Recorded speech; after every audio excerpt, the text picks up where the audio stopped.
marriage. Marriage is what brings us together today. We are here to witness the union between two fierce warriors, Hofferson and Jorgensen. What?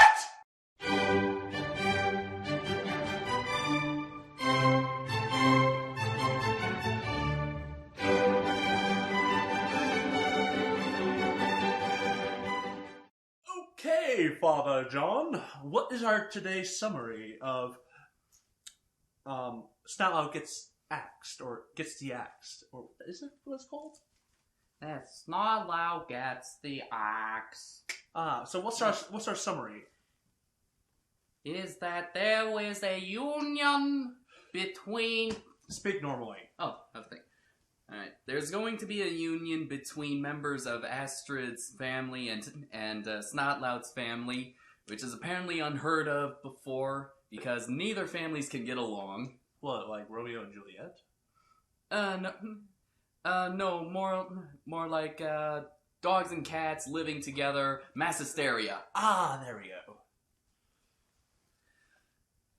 And so there's this ceremonial axe that has to be present during the ceremony, otherwise there is no wedding. And it's brought up, and Spylout comes to give Snotlout the ceremonial axe to bring to the union. And you know, it's actually kind of funny because we found out more members of the extended family, and for some reason they all have the same suffix "lout." Was it? There was Gripe-lout? There was Hedge-lout. There's Hedge-lout. Grip-lout. Who has no arms. Yeah. Snotlout was apparently the bottom of the barrel. What was next? Fart-lout? Belch-lout? Step-lout? Kick-lout? Barf-lout? Don't know. Crap-lout? That's a crap-a-lot-lout. Mm-hmm. Alright, so Snotlout has to be present, and turns out Astrid too has to be present, because this is the union between the Jorgensens and Hoffersons, which we can... It actually explains so much between the animosity Astrid has towards Snotlout. Mm-hmm. Because prior to this, well, it could be attributed to that Snotlout was trying too hard to get Astrid's affection. Being, you know, showboaty, but this puts that into a whole new light. It kind of does, in a way. Because I was like, I never thought it was something due to, well, animosity between families. Mm-hmm. Though, I kind of like it better like this, honestly. Yeah. And when I saw this episode and found out there was going to be a marriage between those two families, I was like, oh, that's why he's not pursuing Astrid anymore. This explains so much. Yeah. but despite how great this episode is, it also has its drawbacks. It does have its drawbacks. We didn't finish the summary. It's not okay. So Snotlout, Hiccup, and Astrid, they are trying to fly to the island where the marriage is supposed to take place. Snotlout loses the axe, and now they got to get it back from another dragon. Who has Magneto powers? It's not Magneto. Is it welded on? It's not Magneto. It's welded on. Oh, it's welded. It's welded on. I thought it was just stuck onto his body. Yeah, they get the axe back. They bring it to the island. There's no union because there was a brawl. I would have paid money to see that. Mm-hmm. Subplot, and also there's a subplot going along that Tough Nut accidentally married Rough Nut and Fish Legs to each other. Yeah, that's the thing. That's the thing. Which turns out that when they get back at the end of the episode, Tough Nut didn't finish really any training, so he's not a real officiator. Turns out it's a bad idea to push your teacher off a cliff. Mm-hmm. Or to have classes near the edge of a cliff. Great lesson for the kids. But okay, so what can we say about this? Well, it's not as funny as the last one, or the last two episodes. I like the idea. This is a Snotlout centric episode. Oh yeah, It kind of is. This and actually, well, not as good as Race to Fireworm Island. that is my favorite. I know it did kind of show of how much that he really wants to be.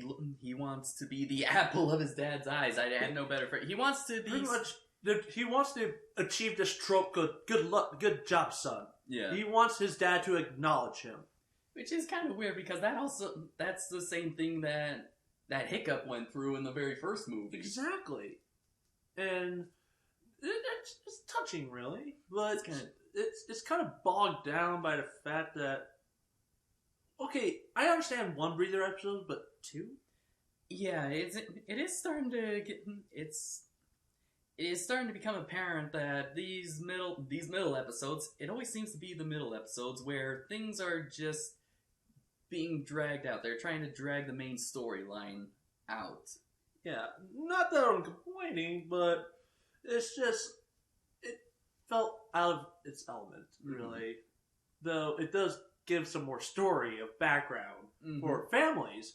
And it's just interesting because this is like, how many times did I ever mention Hiccup's last name, Haddock? Yeah, this is the first time we hear his last name, which is a nice callback to his almost his name in the book. His full name is Hiccup Horrendous Haddock III.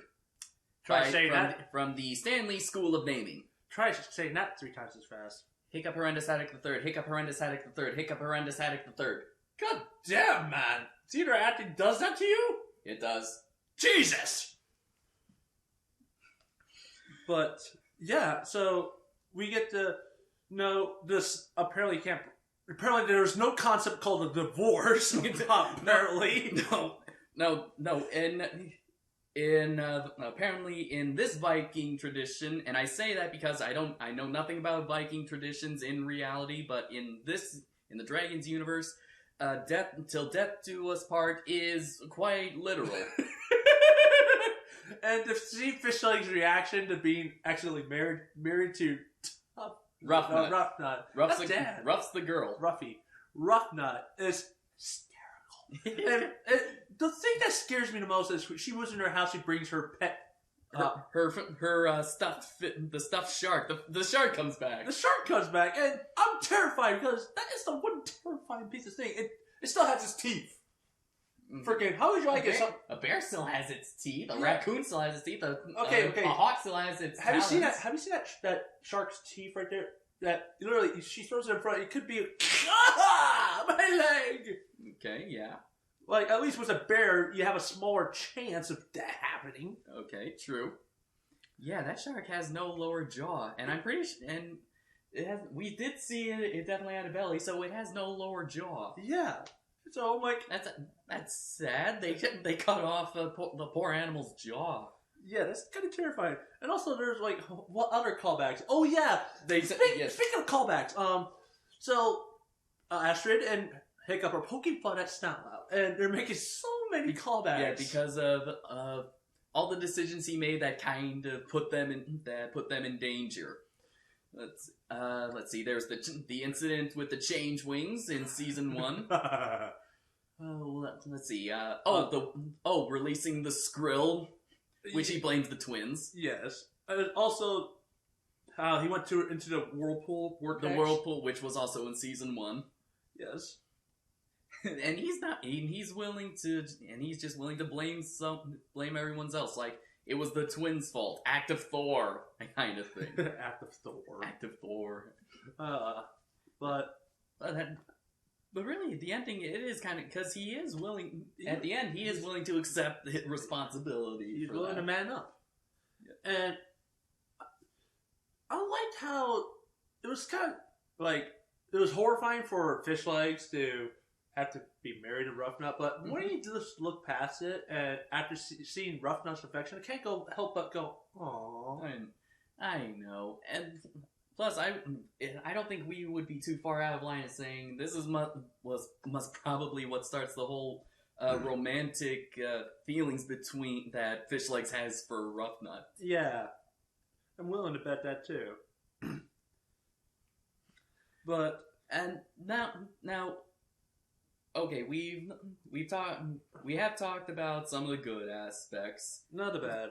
not the bad. Here's the thing: the dragon. I gotta say, I'm a little underwhelmed by it. It's the original. It It looks like a monstrous nightmare with armor. It looks like a monstrous nightmare with habits of a smothering smoke breath, but with the skin of a bone napper.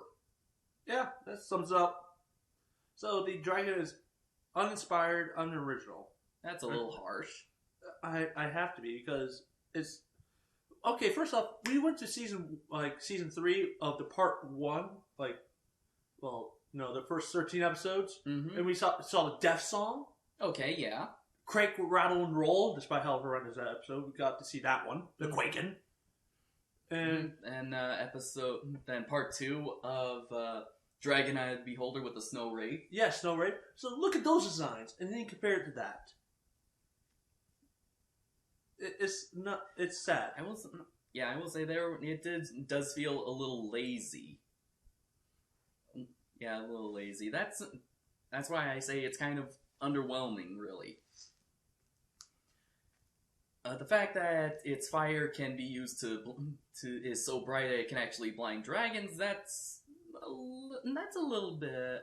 I can cut the people a little bit of a slack for that. Yeah, but you could at least change the head design, at least not make it look like a monstrous nightmare. Hell, cut off the horn, or the chin of a bone napper. Yeah, it could just cut off the horns, and, have it hornless. So, yeah, keep the face, but make sure it doesn't have those horns. It could have been different. So yeah, that's kind of our only gripe with the episode. Yeah. I have nothing else to add because we touched all bases. Touched all bases, yeah. So how are we going to end this one? Get out your book. Oh, all right. Now, do that marriage thing for Astrid and Hiccup. I don't think the fans would like that. Mostly because I'm not really official.